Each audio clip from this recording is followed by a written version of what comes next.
సేనాపతులు వచ్చారు, మంత్రిపుత్రులు వచ్చారు, వాళ్ళందరినీ చంపాడు. ఆఖరికి అక్షయ కుమారుడు వచ్చాడు, వాడిని చంపాడు. మేఘనాథుడిని పంపించాడు, వాడు బ్రహ్మాస్త్రం వేశాడు. దానికి కట్టుబడ్డట్టుగా నటించాడు. ఎందుకని? ఏ అస్త్రము పనిచేయదని చెప్పి బ్రహ్మగారు ఇచ్చిన వరం ఉంది, కానీ బ్రహ్మాస్త్రానికి కట్టుబడాలనుకొని కట్టుబడ్డాడు. ఎప్పుడైతే కట్టుబడ్డాడో ఈ రాక్షసులందరూ చెట్ల పట్టలు తెచ్చి కడుతున్నారండి ఆంజనేయ స్వామి గారికి. ఆయన నవ్వుకున్నాడు. అంటే అర్థమేమిటి? ఇక్కడ బ్రహ్మాస్త్రం మీద ఇంకొక దానితో కనుక ప్రయోగం చేసి కట్టాలని చూస్తే బ్రహ్మాస్త్రం పనిచేయదు. అంటే రాక్షసుల దగ్గర ఆయుధాలు ఉన్నాయే కానీ ఆయుధం ఎప్పుడు పనిచేస్తుంది, ఎప్పుడు పనిచేయదు అనేటువంటి ఆ విషయ పరిజ్ఞానం లేదు వాళ్ళ దగ్గర. సరే, అప్పటికీ ఏమో లేదు. ఆయన చెట్టబట్టలతో పడుతున్న వాళ్ళని చూసి ఇంద్రజిత్తు కూడా మారు మాట్లాడలేదు. రావణ సభావంలో తీసుకెళ్లిన తర్వాత అక్కడ రావణాసుడు ఎదురుగా నిలబడ్డ ఆంజనేయుని చూసి ఆయన అనుకున్నాడు, నేను ఇంతకు ముందర ఎంతో మంది మీదకి దుర్మార్గంగా వెళ్ళాను కదా యుద్ధాలకి, అలా వెళ్ళిన వాళ్ళే ఈ రూపంతో వచ్చారా అని అనుకుంటుండగా ప్రహస్తుల వారితో చెప్తాడు రావణాసుడు, ఏమయ్యా, ఎవరైనా ఎందుకు వచ్చాడు, అశోకులను ఎందుకు ధ్వంసం చేశాడు, కింకరులను ఎందుకు చంపాడు, నా పుత్రులను ఎందుకు చంపాడు, ఇవన్నీ కనుక్కోవయ్యా అని చెప్తే అప్పుడు ఆంజనేయుడు అంటాడు, రావణ, నీకు నాకు మధ్య ఈ ప్రహస్తులు ఎవరైనా చెప్పడానికి నేనే చెప్తాను. నేను రాముడి యొక్క భక్తుని, దాసోహం కౌశలేంద్రస్య రామాస్యాకృష్ట కర్మణః హనుమాన్ శత్రు సైన్యాన నిహంకార కౌతాత్మయ నరావణ సహస్రమే యుద్ధే ప్రతిబలం భవేత్ శిరావిస్తు ప్రహరతః ఆలప్యేచ సహస్రశః అని సుందరకాండలో మహామంత్రాలు ఇవన్నీ కూడా ఆయన చక్కగా రంగులో వినిపిస్తాడు. నేను రామచంద్రుడి యొక్క దూతని. మరి రామచంద్రుడు దూతగా వచ్చిన వాడిని, అమ్మవారి అన్వేషణ నిమిత్తం వచ్చిన వాడిని, లంకానికి అన్వేషణ చేసిన వాడిని, ఈ అశోకవనాన్ని విచ్చేసిన వాడిని, నీ లంకంతా కడియం తిరిగిన వాడిని, అమ్మవారిని చూసిన వాడిని నేనే అని చెప్పగానే వెంటనే రావణాసురుడికి బుద్ధి చెప్పడం ఇష్టమైనటువంటి రావణాసురుడు అది వినడానికి కూడా వాడు ఇష్టపడక దూతని చంపండి అన్నాడు. దాంతో విభీషణుడు వారు లేచి, అన్నయ్య, ఏ దేశంలోనైనా ఏ కాలంలోనైనా దూతని చంపడం అనేది అధర్మం. ఇక్కడ నువ్వు కావాలని ఆయన రాముడి నుంచి దూతగా వచ్చాడు కనుక, సుగ్రీవుడు పంపగా వచ్చాడు కనుక వాడు చెప్పమన్న మాట చెప్పాడు, తప్పు లేదు. కానీ నీకు ఇష్టమైనటువంటి వనాన్ని పాడు చేసినందుకు ఇతనికి ఏదో కొద్దిపాటి శిక్ష విధిస్తే బాగుంటుంది. ఏడుకేమో కుండంలో బలం ఉంటుంది, గుర్రానికి ఏమో వెనక కాడలో బలం ఉంటుంది, ఈ కోతునికి తోకలో బలం ఉంటుంది కనుక ఆ తోకకి ఏదైనా సంస్కారం కలిగిస్తే అది మీ ఇష్టం అంటాడు. దాంతో ఆయన ఒక పెద్ద మంటద ఒకదాన్ని సృష్టించాలని ఆ తోక బాగా గుడ్డలు చుట్టేసి నిప్పండించగానే ఆ నిప్పుని రగులుతున్నటువంటి తోకను చూసిన ఆంజనేయుడు ఆనందపడ్డాడు. ఈ రోజు కొంతమంది వెళ్ళి చేతితో చెప్పారు, అమ్మా, నీ దగ్గరికి వచ్చి ఏదో మాట్లాడి వెళ్ళాడే, ఎర్రమూతి కలిగిన తోక కలిగిన ఆయన తోక నిప్పండించి వీధుల్లో తిప్పుతున్నారనగానే తన కొన్న కొడుకే బాధ కలిగినంతగా ప్రాణం ఇతరులు తీస్తే కొడుకుకి ఎంత తనకి బాధ కలుగుతుందో అంత బాధ అమ్మకు కలిగి అమ్మంటుంది కదా. నేనే కనుక పతి సేవ పరాయణాన్ని కనుక అయితే, నా బాధని కనుక సుగ్రీవుడే కనుక గమనించి ఉన్నట్లయితే, రాముని చేరాలనేటువంటి నా ఆరాధనాన్ని హనుమ కనుక గమనించి ఉన్నట్లయితే, ఓ అగ్ని, నువ్వు హనుమకు చల్లగా ఉండేదవుగాక అని ఒక్క 4 శ్లోకాలతో సుందరకాండలో అమ్మవారు ఒక ప్రార్థన చేయగానే అగ్ని చల్లారిపోవడానికి గమనించిన ఆంజనేయుడు తోక చల్లబడిందా అన్నట్టుగా ముందుకు తెచ్చి చూసుకున్నాడు. అది బాగా దేదీప్యమానంగా మండుతోంది. అప్పుడు అనుకున్నాడు, ఇది మా అమ్మ పాతివ్రత్య ప్రభావమే. అమ్మ అనుగ్రహం వలన అగ్నిదేవుడు కూడా ఏం చేయడం లేదనుకుని అన్నింటినీ తగలెట్టేసి వెళ్ళి ఆ సాగరంలో తోకని ఆపుకున్నాక అక్కడ మళ్ళీ అనుకున్నాడు కదా, ఇక్కడ అమ్మ లోపల ఉందని తెలియక కాల్చేశానే, మరి రాముడి దగ్గరికి వెళ్ళి నా తోకని పెట్టారు, నేను లంకని పెట్టాను, ఆ లంకలో అమ్మ తగలబడిపోయిందంటే అప్పుడు రాముడు నన్ను కాపాడతాడు కదా.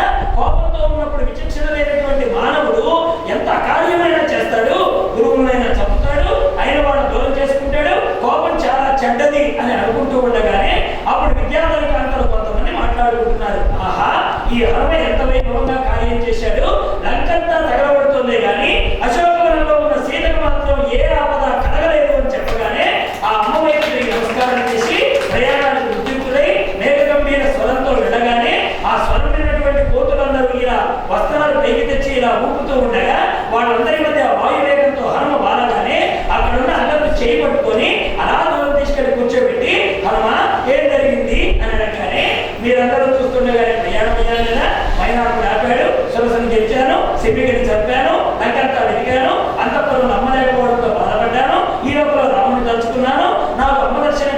ఏర్పాటు జరిగింది. సింధుకా వృక్షంలో రాక్షస స్త్రీల మధ్య అశోకవనంలో చైత్యప్రాసాదంలో ఉపవాసాలు చిక్కిబడి తపస్సు చేత జ్వరిస్తున్నటువంటి అమ్మని ఆ వనంలో ఉండగా చూచాను. అమ్మకు రామకథ చెప్పాను, రాముడు చెప్పిన గుర్తులు చెప్పాను, రాముడు ఇచ్చిన ఉంగరం ఇచ్చాను, అమ్మ ఇచ్చిన చూడమని తెచ్చాను, మళ్ళీ అశోకవనాన్ని ధ్వంసం చేశాను, లంకంతా తగలెట్టేశాను, మళ్ళీ ఇంటికి నీ దగ్గర వచ్చి వాడాను, జరిగిన కథంతా చెప్పాను. మళ్ళీ సుందరకాండ హనుమంతుడి పుస్తకం మళ్ళీ వింటాము. అది సుందరకాండలో ఉన్న గొప్పదనం. రామాయణం మాటి మాటికి వస్తూ ఉంటుంది, మళ్ళీ సుందరకాండ రిపీట్ అనమాట. అదే హనుమంతుడి పుస్తకం మళ్ళీ మనం వింటాం జరిగిన కథని. అప్పుడు జాంబవంతుడు అన్నాడు, అబ్బాయి చాలా బాగా మంచి కార్యం చేశావు, కానీ మనం రాముడు ఏది చెప్తే అది మనం చేయాలి కనుక బయలుదేరదా అన్నాడు. అలా బయలుదేరుతుంటే సుగ్రీవుడు మేనమామ ధరింపుడు అనేటువంటి మహానుభావుడు మధువనాన్ని ధ్వంసం చేస్తారట. మధువనాన్ని కాపలా ఉంటాయి. అప్పుడు వాడు అంటే రంగదుడితో, ఏమయ్యా ఎప్పుడు తినలేదు, పనిలో పడిపోయి ఈ నోరు ముఖమాచిపోయిందయ్యా, భోజనానికి కాస్త తేనె తాగుదాం అనగానే అలాగే తాగండి అన్నాడు రంగదుడు. వీళ్ళేం చేశారు, ప్రతి ఒక్కడు హనుమైపోయాడు అక్కడ. ఇక నేనే హనుమ అన్నట్టుగా ఆ అశోకవనాన్ని గుర్తుకు తెచ్చుకొని మధువనం మొత్తాన్ని ధ్వంసం చేశాడు. ఇదిగో ఇదే అశోకవనం, ఇదిగో నేనే హనుమంతుని, ఇప్పుడు చూడు నేను ఎలా వెలగదీస్తానని అందరూ వెలగదీసి తేనె చెట్టుతో కొట్టుకుంటూ అలా కాలం గడుపుతున్న సందర్భంలో దదిముకుడు వెళ్ళి అడ్డుపడితే వాడిని కూడా కుమ్మేశాడు.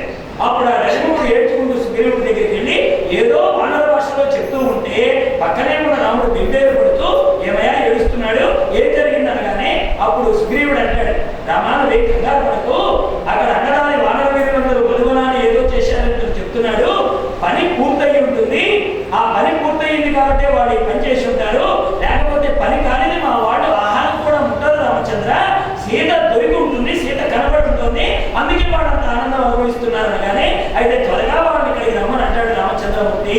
అలా వెళ్ళిన దదిముకుడు అంగదుడితో చెప్పగానే వానరులందరినీ బ్రతిమాడి మళ్ళీ తిరిగి సుగ్రీవుడి దగ్గరికి చేర్చగానే అప్పుడు సుగ్రీవుడి దగ్గరకు చేరిన ఆంజనేయుడు రామచంద్రమూర్తిని సాధారణంగా చూస్తూ, రామచంద్ర నేను సీతను చూచానయ్యా, నీ కోసం దుఃఖం వస్తుందనే దుఃఖం తప్ప అమ్మకి ఇంకో దుఃఖం ఏమీ లేదు, నువ్వు త్వరగా వెళ్ళి ఎంత వీలైతే అంత త్వరగా ఆలంకారానికి చేరి అమ్మని ఆ చెర నుండి విడిపించి కన్నులున్నందుకు నీ పట్టాభిషేక భాగ్యాన్ని మాకు కలిగింపచేయి రామచంద్ర అని హనుమ వేడుకుంటే అప్పుడు రాముడు అంటాడు, ఈ కష్టకాలంలో ఈ మానవుడు ఇంత దుఃఖాన్ని అనుభవించే ఈ సమయంలో ఇంత సేవ చేసి నా ప్రాణాన్ని నిలబెట్టిన నీకు నేనేమి ఇవ్వగలను కానుక అని ఏమీ ఇవ్వలేని కాలంలో ఇవ్వగలిగిన కానుక ఇదేనంటూ హనుమని ఆలింగనం చేసుకుంటాడు రామచంద్రమూర్తి.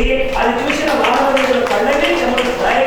తరువాత యుద్ధకాండ ప్రారంభమవుతుంది. దీంతో మనకు సుందరకాండ ముగుస్తుంది అన్నమాట. అది సుందరకాండ యొక్క విశేషం. మరి సద్గురుదేవుల యొక్క పరమానుగ్రహంతో మరి మనకి సుందరకాండ 2 పూటలో అయిపోతుంది అనుకుంటే సుందరకాండ 16 రోజులైనా కాదండి. 16 రోజులు ప్రధాన పట్టే కాండని 3 రోజులు పరిగెత్తించేశారు. మీరు పరిగెత్తించేశారు, నేను పరిగెత్తేశాను. కాబట్టి సుందరకాండ అలా అయిపోయింది. ఏం చేద్దాం, మనం కూడా ఇంత వేగంగా వెతుకున్నాడు సీతమ్మ వారిని అక్కలో. అంత హడావుడిగా మన సుందరకాండని పారాయణం చేసుకునే అవకాశం మన ప్రవచనలోకంలో చెప్పుకునే అవకాశం ఇచ్చారు గురుదేవులు. ఎందుకంటే హడావుడిగా చెప్పుకోవడం కనుక కొన్ని విషయాలు దాటవేసుకుని రావడమే జరిగింది. ఎందుకంటే అన్నీ చెప్పుకుంటే కుదరదు కదా. అందువల్ల కావలసినటువంటి కథాభాగం ఇంకా ఉంటుంది కనుక మన సుందరకాండకి ఈ రోజుతో మనం పూర్ణం చేసుకొని సాయంత్రం మనం యుద్ధకాండలో అడుగు పెట్టేటువంటి ప్రయత్నం చేద్దామని మనవి చేస్తూ స్వస్తి.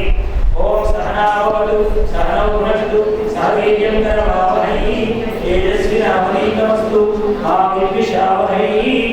ఓం శాంతి శాంతి శాంతి. వాసుదేవ వాసుదేవ. సరే రామాయణంలో చిన్న శ్లోకం చెప్పుకొని కార్యక్రమాన్ని ముగించుకున్నాం. జయత్యతి బలో రామో లక్ష్మణశ్చ మహాబలః రాజాయేతి సుగ్రీవో రాఘవేణాభిపాలితః దాసోహం కౌసలేంద్రస్య రామాస్యాక్లిష్టకర్మణః హనుమాన్ శత్రుసైన్యానాం నిహంత అమారుతాత్మజః. స్వస్తి.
हनुमान की, पार्वती पतये हर